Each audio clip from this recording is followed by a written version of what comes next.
కొండపోత వర్షానికి మెదక్ జిల్లాలో జనజీవనం పూర్తిగా స్తంభించిపోయింది. రామాయంపేట పట్టణం వరద నీటిలో చిక్కుకుపోయింది. పట్టణంలోని బీసీ కాలనీ, అక్కలబస్తీ లాంటి లోతట్టు ప్రాంతాల్లో ఇళ్లలోకి నీరు చేరి ప్రజలు ఇబ్బందులు పడుతూ ఉన్నారు. రామాయంపేట సిద్దిపేట రహదారిపై 765 నంబర్ జాతీయ రహదారి కోనాపూర్ వద్ద కొట్టుకుపోవడంతో వాహనాల రాకపోకలు పూర్తిగా నిలిచిపోయాయి. అలాగే హవేలీ, ఘనపూర్, పాపన్నపేట మండలాల్లోనూ రోడ్లు తెగిపోయి పలు గ్రామాలకు సంబంధాలు తెగిపోయాయి. అధికారులు సహాయక చర్యలు చేపట్టారు. లోతట్టు ప్రాంతాల ప్రజలను సురక్షిత ప్రాంతాలకు తరలించాలని చర్యలు తీసుకుంటున్నారు. ఈ భారీ వర్షాలు మెదక్ జిల్లాపై తీవ్ర ప్రభావం చూపాయి. మొత్తం నీళ్ళలో ఉండి ఆ బ్రేకర్ల కాడికి వెళ్ళి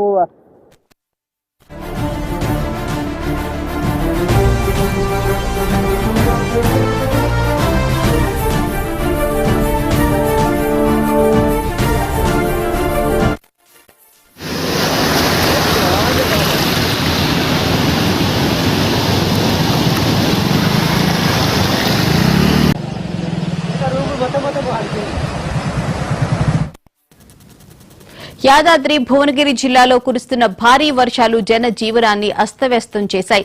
నిన్నటి నుంచి ఎడతెరిపి లేకుండా కురుస్తున్న వానలకు వాగులు, వంకలు పొంగి పొర్లుతున్నాయి. బీపీనగర్ మండలంలోని రుద్రవెల్లి, మూసీ వాగు ప్రమాదకర స్థాయిలో ప్రవహించడంతో రుద్రవెల్లి, జూలూరు గ్రామాల మధ్య రాకపోకలు నిలిచిపోయాయి. అదేవిధంగా భువనగిరి, నల్గొండ మార్గంలోనూ ట్రాఫిక్ స్తంభించిపోయింది. నాగిరెడ్డిపల్లి వద్ద రహదారిపై వరద నీరు నిలవడంతో వాహనాలు ఎక్కడికక్కడ నిలిచిపోయాయి.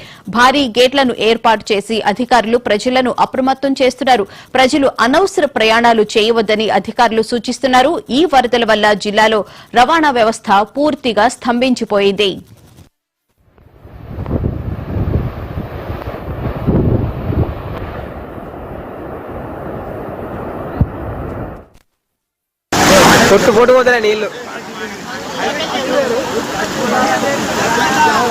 రాకపోకలు బంద్ అయినాయి.